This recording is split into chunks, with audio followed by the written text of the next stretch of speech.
amatendo ga Allah subhanahu wa ta'ala tumutenda naago agazira mu bukendeevu bwona bwona n'omulala oyo gwe tusaba obuyambi mu nsonga dhaife dona dona edigemagana n'obulamu bwaife obwa duniya nibwe tunaaba tuvuire mu duniya wano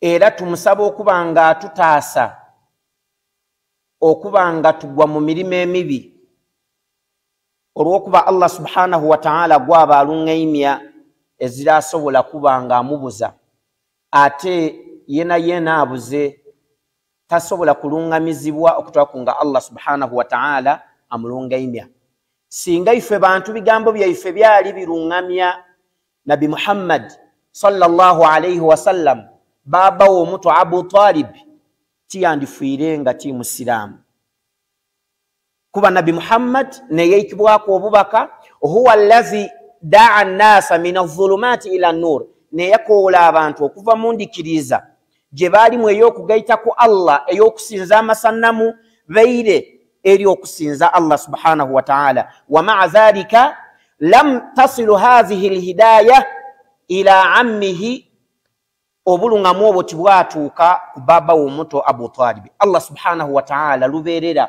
gwe tube nga tusaba obulungamu iwe okuba ng'obeire mu swala wallahi ti magezi go ti busobozi bwo era buli kyona tukoba nti la hawla wala quwwata illa billah eza kyona kyosobola kukola okutola kunga Allah akuyambye bwabuki bangi nga weno kakasaba kusinga okutegeera bw'oba olingiriye mu magezi mu kwogera bigambo obonerera nga bakusinga okutegeera ngayo wallahi balemererwa okutegeera Allah abandi nga bamuyidinga ebya Allah babigayalirira Allah subhanahu wa ta'ala nasazeewe iwe okuba ng'oba mu bulungamu bw'olimu so tumutende ino Allah subhanahu wa ta'ala bwe tuba mu ddiini eno gye tulimu bwe tuba mu mirimo gino gye tukola egy'eddiini wallahi la tazunnu mutagezanga kukulowooza nti byona biva ku magezi gaimwe Allah subhanahu wa ta'ala huwa al-muwaffiq Allah subhanahu wa ta'ala nakusobozesa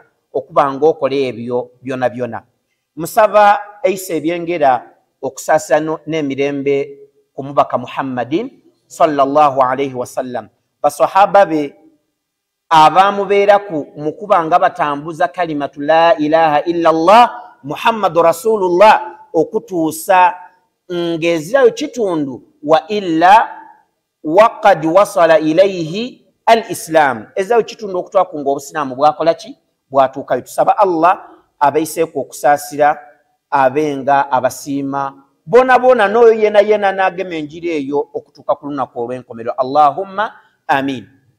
Abampuliriza olunaku lwaife olwaleero nenze twemerere ku hadithi etya ndala hadithun sha'i' hadithu eyatiikiriire takadu la tajidu musliman illa wa ya'rifuhu oyinza obutaagaana musiraamu okutoola ku ng'agiidi oba nga yagiwuliraku nibwaba tajiidi bilafdhihi al-arabiyya mu ndogera yaayo al-arabiyya y'oluwalabu fahuwa adra bimaaniha aidi amakulu ga hadithi eyo falyawma insha Allah olwaleero nenze tubenga tufumintirizaku amakulu agaidwire mu hadithi eyo hadithi ngevwa ku sahaba ayetebwa Umaru ibn al-Khattab radiyallahu anhu عن أمير المؤمنين أبي حفص عمر بن الخطاب رضي الله عنه قال سمعت رسول الله صلى الله عليه وسلم يقول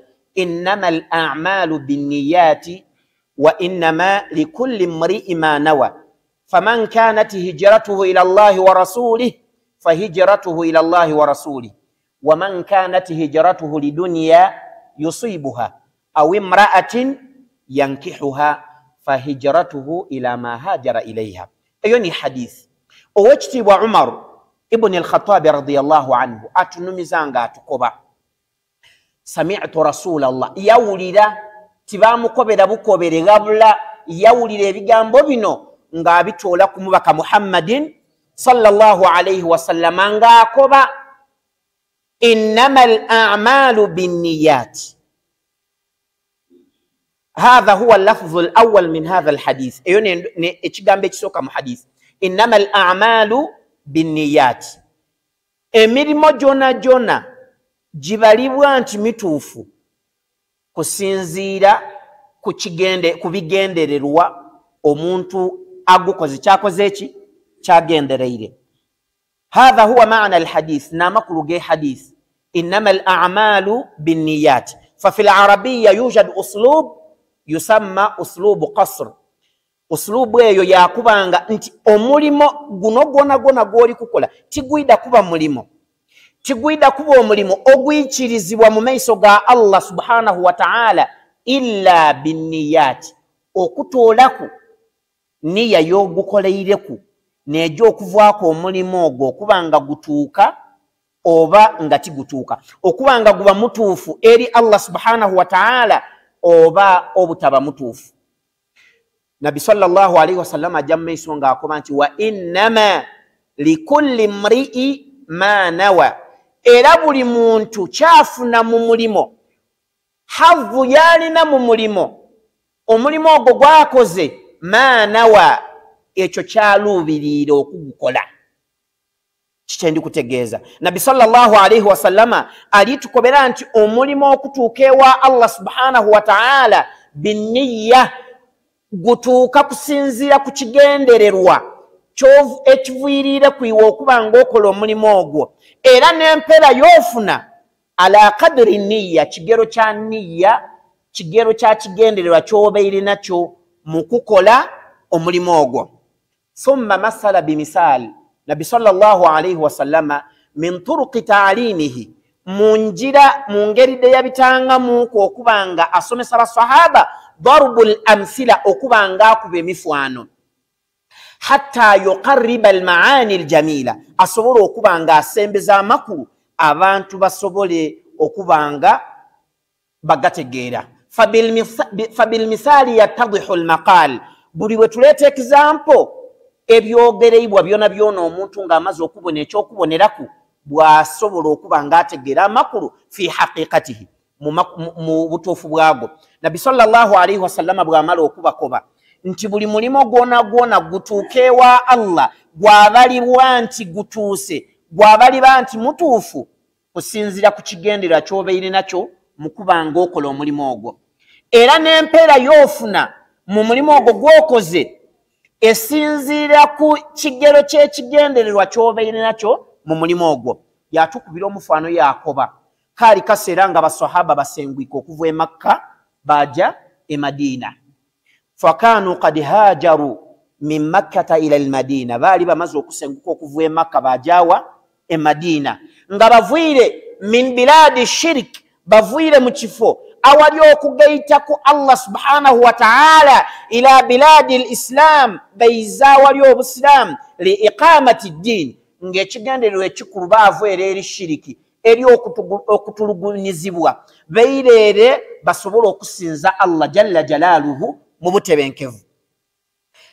Nabbi akoba nti faman kanat hijratuhu ila Allah wa rasulihi omuntu yena yasengwike okuva e Madina okuva e Makka yaide Madina ng'ekimulese mu kigendererwa kye ali kusenguka kuvere eire eri edini ya Allah subhanahu wa ta'ala eire ng'ekigendererwa kye kuida kubanga ayemerezaawo dini ya Allah wa nusrat rasulihi sallallahu alayhi wasallam na kubanga ataasa mubaka we Muhammad sallallahu alayhi wasallama nga n'ekigendererwa ekyamutwaire e Makka okuida e Madina.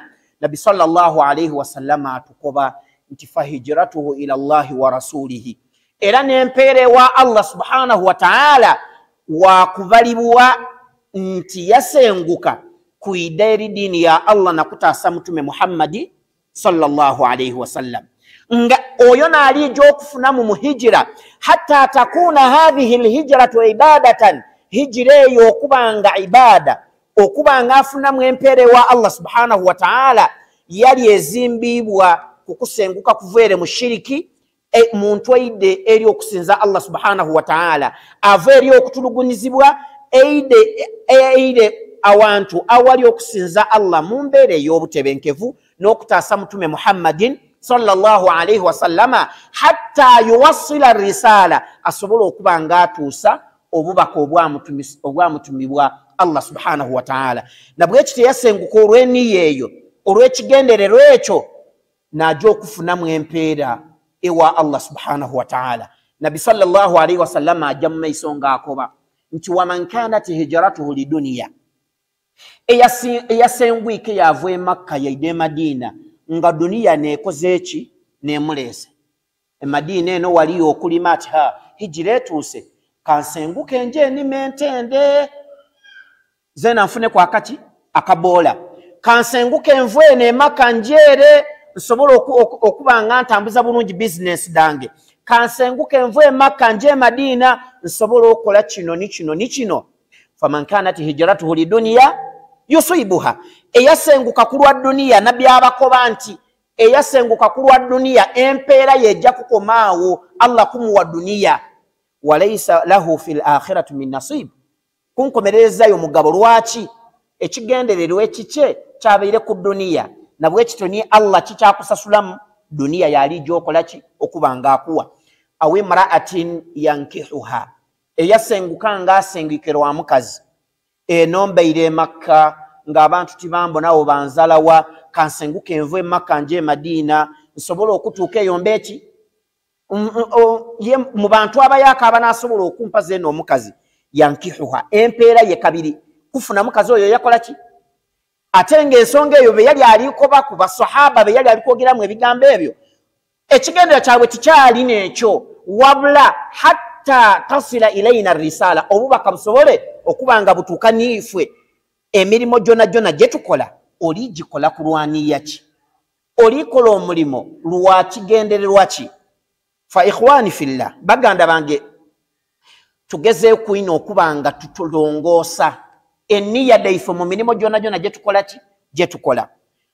Sahihu al-Bukhari seeko oyo al-Bukhariyu bwe yali agambiika ekitabo kye Sahihu al-Bukhari mu mulyango ogusooka kitaabu tahara kitaabu at-tahara ekitabo ekyokwetukuza omuli wuzu amaadi getukolesa okwetukuza bwe yali atandika ekitabo ekyo awwalu ma ata bihi min al-ahadith hadisi gye yatandika nayo mu kitabo ekyo mu mulyango ogwo kitaabu tahara hadisi esooka yali neeyo yetuva okwogera. Lwaki? Ng'alinga akobera abantu iwe oli kusoma hadisi iwe oli kwega ilimu olikola emirimu gyonna iwe oli gy'okusaala ng'okaali kulowooza kukulongoosa kufuna wuzi ogitereze bulungi alistinja walistijmaaru ogye bulungi mutoyo eyo omaliriza ebyayo mu mbeera enungi weetukuze bulungi. Yatandika na nsonga amalun qalbi hatta yutahhira alqalb yasookera ku nsonga ya mutima. Omuntu ng'alijja okola omulimo gwona masalan as-sala kuba mu kutubu al-fiqh ditandika kitaabu tahara toyina ku kitaabu sala tahara kwetukuza bw'omala okwetukuza kwingira direct muki mu sala. Bwe yali atandika omulyango ogwo yatandika na hadisi eyo. Lwaki? Ngoka ali kwetukuza mu bino byonna sooka otukuza omutima gwo. Kituufu ndi kujja kwetukuza kusaala aye lwaki ndiija okusaala? La tutahiru zahir otatukuza kungulu kwonka otatukuza kungulu kwonka watansa adakhiri werabire munda. Fayambaghi alaina kitugwanire fena an nutahira okubanga tufaayo okubanga tutukuza emitima gyaife qabla ayi qawli wa ayi amal nga tukali kubanga twogera kigambo kyonna nga tukali kuba na mulimo gwona gwe tukola. Kulwaki? Kuba omulimo gwona gwemereire okuba nti mutuufu okutuuka ewa Allah subhanahu wa ta'ala okusinziira ku kigendererwa ky'obeire nakyo mu kukola omulimo ogwo gw'oli kukola. Tulongoose niya daife allazi yusalli qabla an tatawadda alijja okusala ng'okaali kubanga ofuna wuzu tereeza niya. Wallahi bwe tunaabanga tutereeziza niya daife mu ssala nti essala eno ndijja kugisaala lillah lianna Allah subhanahu wa ta'ala amarani biha olw'okuba Katonda neyandagira nti swala eno ngisaale. Usalli hadhihi ssala oli kwidda kusaala lwaki? kuba Allah yandagira ndide njisaale mu jama ndikuida okusala lwaki kuba Allah yakoba nti bwentasala ajakola ki ajja kumboneza ku yaumul qiyama hakadha oli kutereza niyya yo muswala eno gyoka ali kukola ki kusala fa ahammu shay'in ekikasinza okuba ekikulu sooka otereze niyya yo kathiru minan nasi yaqumuna bil a'mali al jasima abantu bangi no bemerezaawo emirimu wallahi nga minene biniyati al fasida ngaye niyya kwe bali kukolera emirimu egyo niyya nki nfu fa yusalli sana kamila yasala omwaka mulamba ngaye salada sala dona nki nfu. Allah subhanahu wa ta'ala kyatukobaku mu suratul kahf hal nunabbi'ukum bil akhsarina a'mala tubakobere yoko omuntu ajja okusinga okubanga akola loss mu mirimo gye ajja maiso nga akoba nti allazina dhalla sa'yuhum fil hayati dunya wa hum yahsabuna annahum yuhsinuna sun'a nabo ababula mu bulamu bwabwe buno obwa duniya mu mirimo gyabwe jona gye bakola ngayo wallahi mu kulowooza kwabwe alowooza nti omulimo gwali kola muki mulungi fa yusalli wa huwa yusalli lighairi llah yasala ngaye niya tagitereziza ali sala kulwani olwokuba mu kitundu wali alikwenda muwala wa sekajindi oyo bwatambone mu swala taida kutegeera nga ani muki musiramu mwene fayati yusalli bihadha algharad yaida yasala kulwe kigenderero ekyo. Kathiru minan nasi fil qura bantu bangi mu byalo wallahi yusalluna min ajli al-imam asale swala wallahi ngesala yali kusala kulwa imam imwe abatenda kusala imwe mutyo mudagire eyo oida kutuuka ekiseera ofune ekizibu imam alobe ekola ki kuida joli fayati al-masjida yaida mu muzigiti wabla hammuhu al-akbar wa gharaduhu al-akbar ekigendererwa kye kikasinze kubanga kinene ali kugenderera mu kusimya imamu asobola okuba naye mu bizibu byona byakola ki byabaamu baneyeba niyanfu sola mulimo munene wabula ogukoleire ku niyya ng'eniya nki nfu. Fa sual ekibuuzo kikoba hal hadha al-amal sayakunu maqbulan omulimo ogwo gwida kutuuka ewa Allah subhanahu wa ta'ala faljawabu la anseri be eri omuntu asobola okukola omulimo masalan yakola nga alimu ebigendera bimeka bibiri ndi kusala swala eno Allah yakola ki yandagira okuba nga ngisala wabula ni mukusala kuno yagaita mu muniyo omo yagaita mu ekindi yasala olwa imamu akole ki be nkoba nti eyo niyanfu akhlis niyya lillahi azza wa jalla wama umiru illa liya'budu allaha mukhlisina lahu ddin titwalagirwa kintu kyona wabula twalagiranga tuba tusinza Allah tumusinze ng'ekigendera kyaife kyona kiri yani eri Allah subhanahu wa ta'ala ibada yona yolikola akhlis niyyataka lillah niyya yo gitereze ebenge yemereirewo ibada oli kujemerezaawo lillahi azza wa jalla wahdahu la sharika la yenkangeza kyogeisemu mu kumalira kwokola ki kolinako.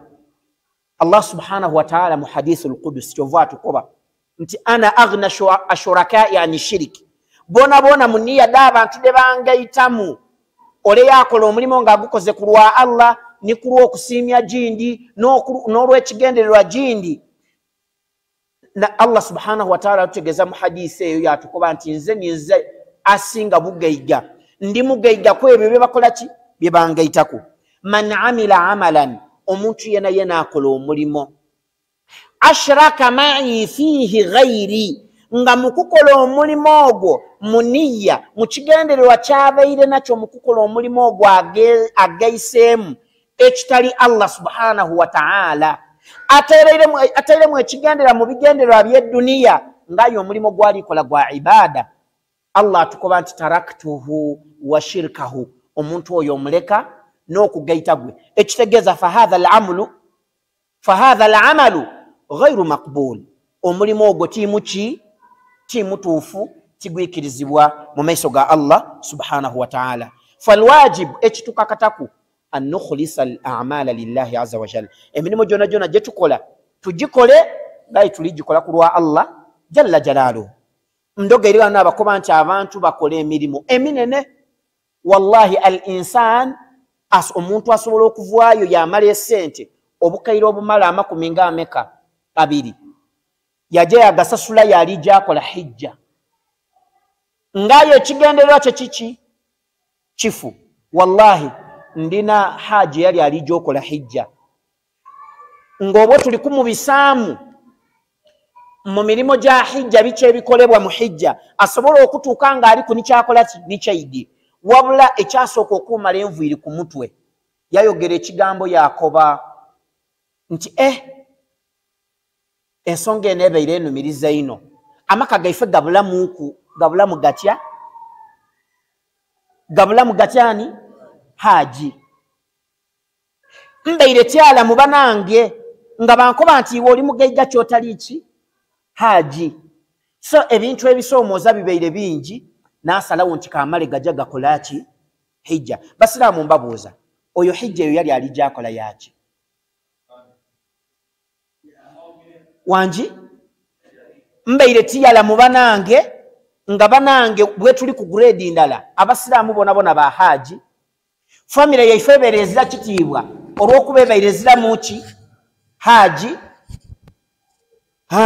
ali kulaga ku maafi batinihi ekiri mu ndamwe iwe bwoba kuvuunula ojja kuvuunula ki wangi hijja yali gyakola yaki obuwanana bw'esente bwali kuwaayo ajja akole hijja ali gyakola lwaki lwakuba nti ali kwanukula kiragiro kya Allah kweri bwe kiri ng'akoba n'ekigendera ti Allah yatulagira hijja mu bintu ebinkakataku mulimu hijja. Wallahi nfunye ensente aye mbeire mu bugayaavu n'akaseera nkole ki nje nanukule wabula yakoba ki nsonga direnga bwatayala mu beine bwatakola ki.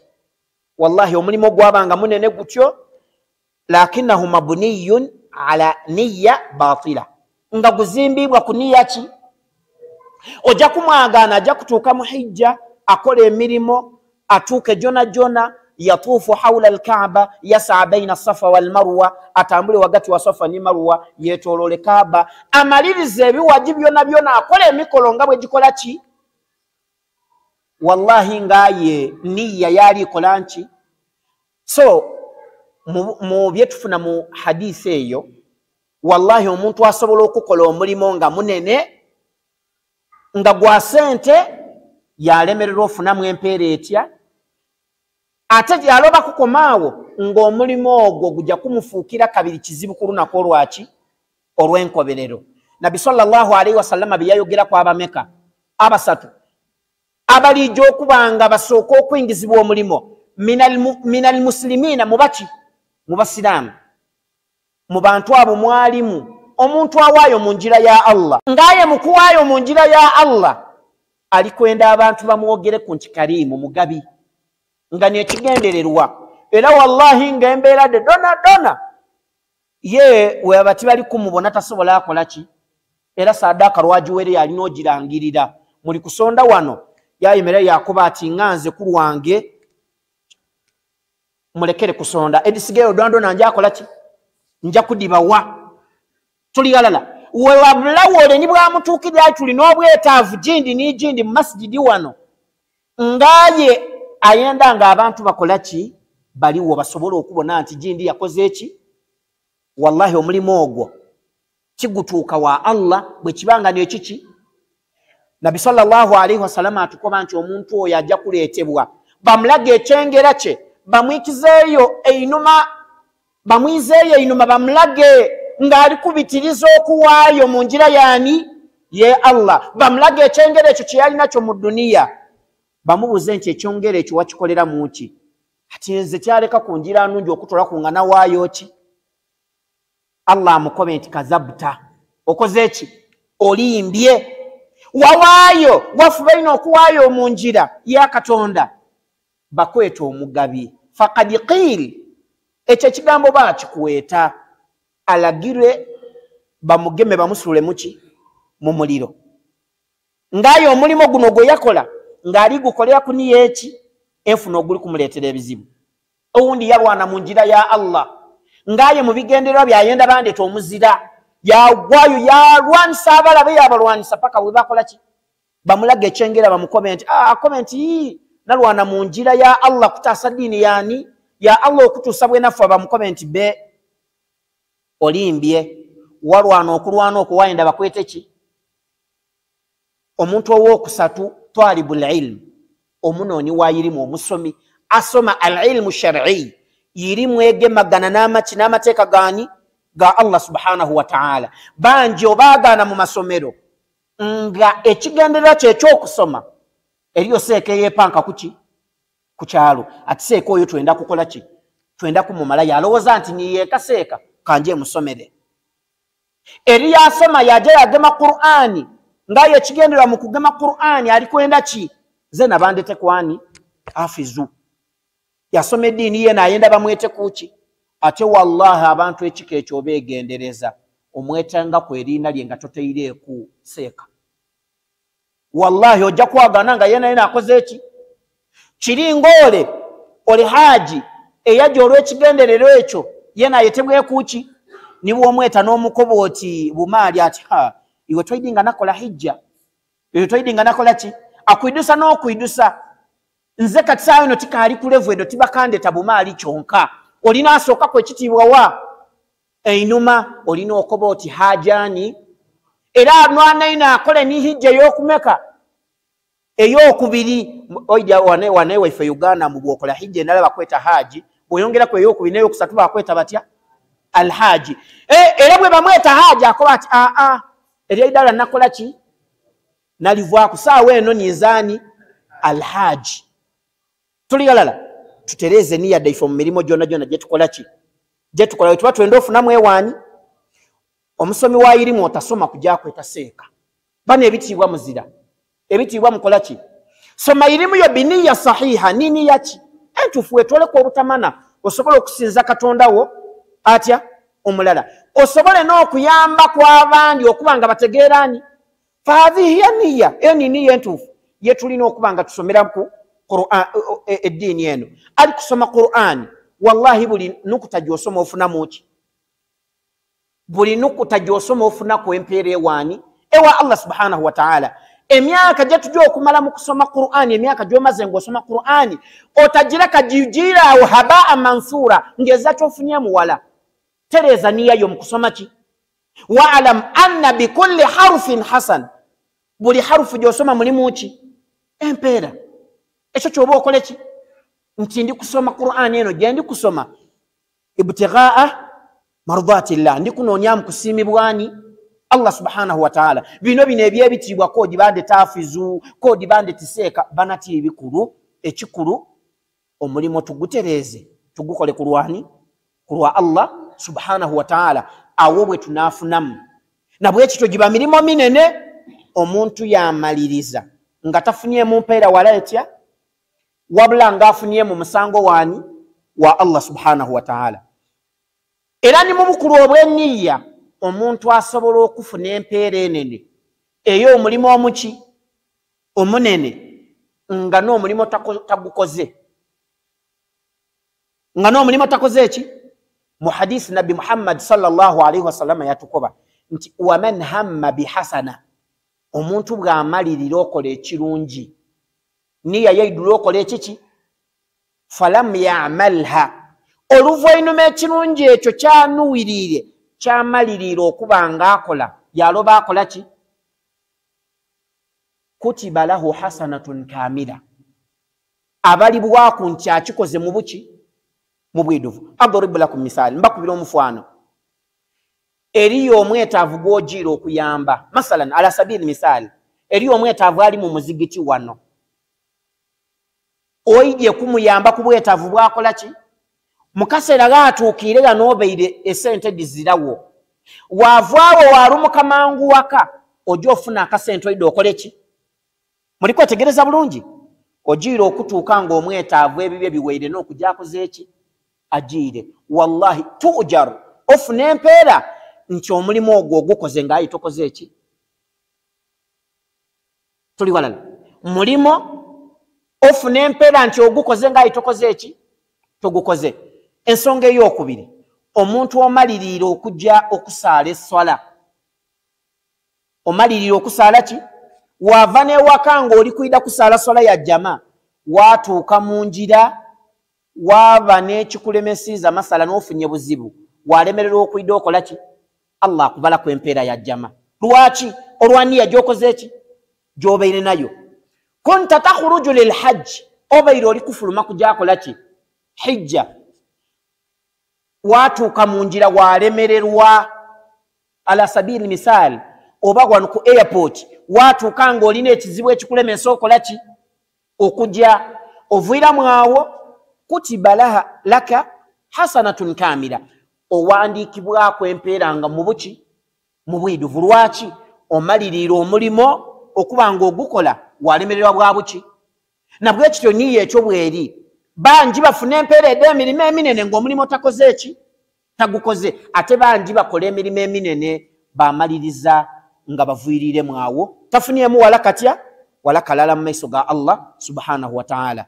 Nkomenkereza ni aya esembayo, ekitundu kya aya esembayo mu suratul Kahfi.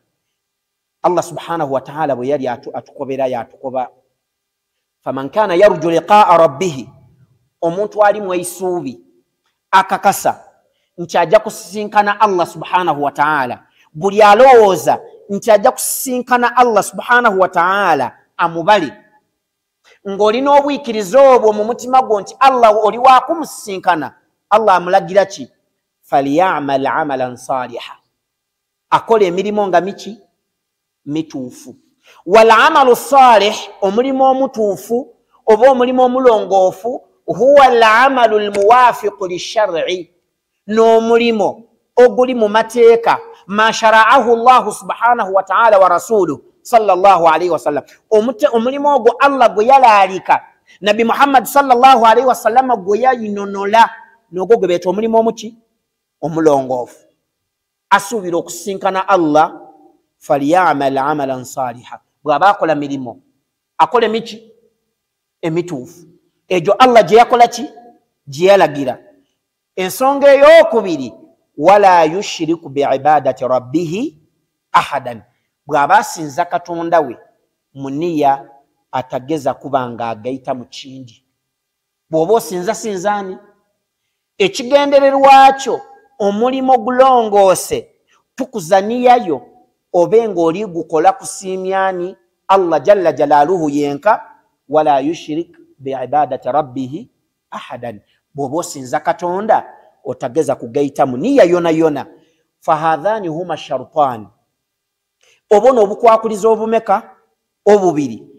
Fil ibada, mu ibada yona yona, buli mulimo gona gona gw'ojja kukola gwetebwa ibada, hatta yuqbala inda Allah, gusobola okuyikirizibwa eri Allah subhanahu wa ta'ala.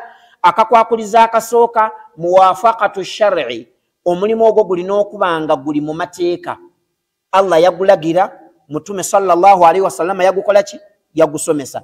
Akakwakuliza ak'okubiri, al ikhlasu lillahi tabaraka wa ta'ala, bw'oba ogukola okuba ng'olongoosa nniyayo eri Allah subhanahu wa ta'ala, okuba ng'ogukola ku lwa Allah jalla jalaaluhu yenka, nga mu nniya yezira kyogeyise mu kindi kitalyani? Kitali Allah. Bwe tunaaba tukoze tutyo mu mirimu gyeffe gyonna gyonna gye tukola, tudaafunamu obulungi. Emirimu gy'okola ewaka, masalan enniya, tutereeza enniya, wallahi n'abantu asente dooleka kukameeza ewaka, dooleka abantu b'okulya waka, wallahi tujaru singa otereeza nniya. Litegerekeka. Ese olugoye lw'ogulire mukazi wo oba omwana wo, wallahi ofunamu empeera singa otereeza nniya y'eryani? Eri Allah. Nti ndikola kino kuba Allah neyandagira mbaliise, neyandagira nkole ki? Mpeeyo, neyandagirira okuba nga anongosa gye bali. Buli kyokola kyona kyona odaafunamu ki? Empeera ewaani? Ewa Allah subhanahu wa ta'ala. N'emirimu gino egiri al mubahat, emirimu gino egizira nga tiguli wajibu, nga guzira mu mpeera, kigufuula gwona okuba ibada. Nga nawe okutenduka, omuntu okujja okutenduka, singa otereeza nniyayo mu kutenduka, nti nniya yange mu kutenduka, ndi kutenduka mangu nja kutenduka ku ssaawa 2 ekigendererwa lwaki ndi kutenduka ku ssaawa imeka 2 nsobola okufuna amaanyi agasituka ku mwenda nsobola osinzaani Allah subhanahu wa ta'ala ebe efuusa obwo ibada endolo dobaire mwefuusa eki ibada ndi kulya emmere tereza niyya mu kulya ki emmere y'oli kulya leeta niyya entuufu mu kulya ki emmere y'oli kulya ndi kulya emmere eno nsobola okufuna amaanyi nje noonya riziki ngabirira abantu bange benkola ki beninaku obuvunaanyizibwa waka ndi kulya emmere eno nfuna amaanyi aganaasobola okola ibada wallahi n'emmere y'oli kulya oligifunamu ki empeera osigale nga buli mulimo gwona gwokola ku duniya n'ogutali ibada olwa niyya egufuula yagutola mu bulemu butali ibada gwafuuka ki